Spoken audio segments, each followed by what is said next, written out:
You are $500 in debt. Not a number you chose, a number that happened. A late phone bill, a car repair, a month where the math didn't work, and you told yourself you'd catch up next paycheck. You didn't. The bank sends a notice. Not a call, not yet, just a small letter with a small font that says your balance is past due. You read it standing at your own mailbox. You feel your stomach do something it hasn't done in years. They call it debt. Right now, at $500, that word feels like a verdict.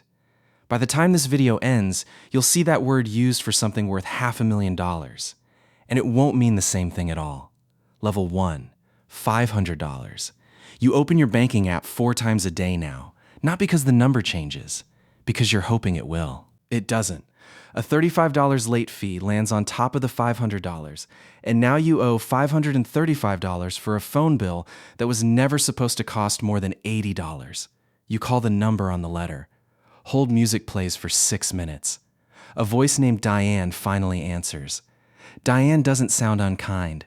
Diane sounds like she's read this sentence 400 times today. I can offer you a payment plan, she says, but the fee stays. You say, okay. You don't have another word. That night, you sit at your kitchen table and do the math on a napkin. $535 divided into 2 payments. It should feel small. It doesn't. They call it debt. It's still called debt. Level 2, $4,200. The napkin math didn't hold. 1 card became 2. Groceries went on the card with the lower interest, then the higher one when the first maxed out. Your friend Marcus calls to see if you want to grab dinner. You say you already ate. You didn't. Marcus doesn't know that. Marcus has never once checked his own balance before ordering. Marcus drives a car 2 years newer than his salary should allow.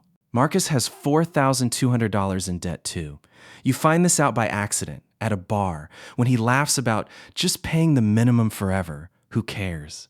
He says it like a joke. You don't laugh. You know exactly what the minimum is doing to that number while he sleeps. You are not Marcus. Not yet. But the shape of his debt and the shape of yours look identical on paper. Only the feeling is different. His doesn't keep him up. Yours does. They call it debt. It's still called debt. Level 3, $12,000. The letters change tone. No more past due. Now it's final notice. A woman named Diane. A different Diane. You never learn her name. You just remember the voice. Calls at 8:14 in the morning. She reads a script. She uses your full name twice in 1 sentence, which nobody who likes you has ever done. You do the math you've been avoiding. 3 cards. 1 personal loan you took out to pay off one of the cards, which somehow made the total go up instead of down. $12,000 at 24% interest means you are paying roughly $240 a month just so the number does not grow. Not to shrink it, just to hold it still. You stop going to lunch with coworkers, not because you decided to. Because $12 for a sandwich now runs a calculation in your head before your hand reaches for your wallet. They call it debt. It's still called debt. Level 4. $28,000. This is the one with a diploma attached to it. Student loans. You didn't take out $28,000 on purpose. You took out $6,000 a year for 4 years and never once looked at the total until the first bill arrived, 6 months after graduation, like a hangover with a due date. Your coworker Priya has the exact same number. Priya paid hers off in 3 years, aggressively, no vacations, no new clothes, cash envelopes for everything.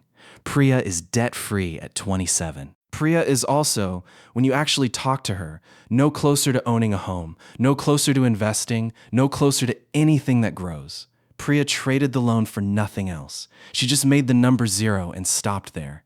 You don't know it yet, but Priya is the first clue in this whole story. Getting to 0 and staying there is not the same thing as winning. They call it debt. It's still called debt. Level 5, $52,000. This is where the 2 debts merge.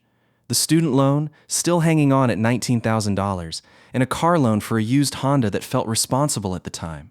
Your brother, Jordan, calls to ask if you can spot him $200 until Friday. You say yes. You don't ask what for. You already know it's for something that will be gone by Friday. Jordan makes the same salary you do. Jordan has $61,000 in debt spread across 4 cards, a car he's underwater on, and a watch he bought as an investment that lost 40% of its value the moment he put it on his wrist. Jordan is not stupid. Jordan is exactly as smart as you are. Jordan just never once asked what the money was actually doing while he wasn't looking. You start asking that question. What is my debt actually doing right now while I'm not looking at it? They call it debt. It's still called debt. Level 6, $95,000. You consolidate. One loan, one rate, one number instead of 5. A man named Frank, who's worked at the credit union for 26 years, looks at your paperwork for a long time before he says anything. Most people never separate their debt into 2 piles, Frank says. The pile that's still costing them and the pile that's already behind them. You ask him what he means. Frank taps the student loan line, now down to $9,000. This one's almost done. It cost you once. It's done costing you. Then he taps the consolidated card debt. This one is still live. This one is still deciding what kind of person you become. You leave with a lower rate and a sentence you don't fully understand yet. It will make sense later. They call it debt. It's still called debt. Level 7, $180,000. Here the story splits from anything Marcus or Jordan will ever experience, because at $180,000, you take out your first business loan, $40,000 to buy equipment for a small contracting company you started on weekends, alongside a mortgage of $140,000 on a 2-bedroom house you closed on in March. The bank that once sent Diane's scripted voicemail now sends you a loan officer by name. His name is David. David does not read from a script. David asks about your 5-year plan before he asks about your credit score. Jordan finds out about the house. Jordan says, only half joking, "Must be nice to be $180,000 in debt." You don't correct him in the moment, but you think about it the whole drive home. Jordan's $61,000 bought him a car that's worth less every day and a watch that will never come back. Your $180,000 bought you a roof that gains value every year and a set of tools that make you money every single week. Same word, opposite direction. They call it debt. It's still called debt. Level 8, $320,000. The mortgage refinanced lower. The business loan is half paid, and the equipment it bought has already earned back more than it cost. You hire your first employee. Frank, the man from the credit union, calls just to check in. Not because you're behind, because you're not, and the bank noticed. At a dinner, Sarah, who's been your partner for 2 years now, asks how it feels to owe $320,000. You realize you have to actually think about the answer. It doesn't feel like $500 did. It doesn't feel like anything at $500 felt like. There's no letter with a small font. There's no Diane reading your name twice. There's a spreadsheet, and the spreadsheet is boring, and boring is the most expensive feeling you've ever earned. They call it debt. It's still called debt. Level 9, $500,000. The number that started this video as a horror story ends it as a mortgage on your house, a paid-down business loan, and a second property you bought specifically because tenants cover the payment every month while the asset quietly gains value under their feet. David calls to ask if you want to talk about a second investment property. Frank sends a card on the anniversary of your first loan with him, which you didn't know he tracked. Jordan calls to ask for $500.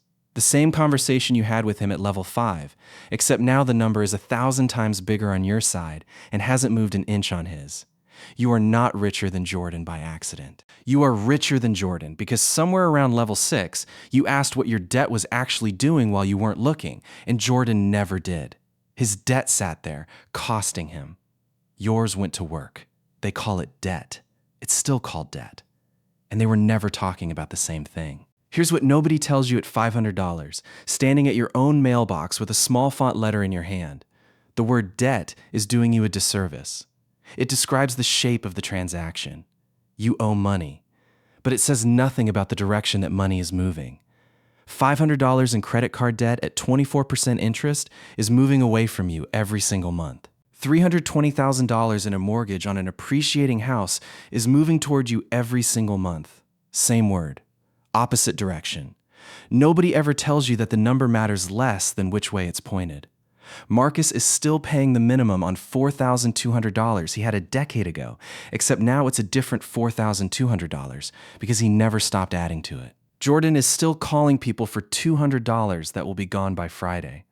Priya is still debt-free and still, by her own admission, no further ahead than the day she made her last payment. You are the same person who once did math on a napkin over $535.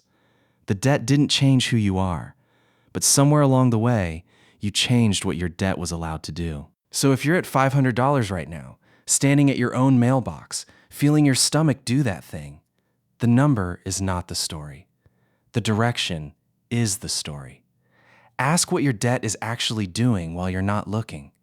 Ask if it's the kind that's almost done costing you, or the kind that's still deciding who you become. Somewhere right now, someone is opening a small font letter for the first time. They don't know yet that in 10 years, the exact same word, debt, could describe either their worst decade or their best one. The word won't tell them which. Only the direction will. Which one are you building right now? If this hit something real, subscribe. The next one goes further.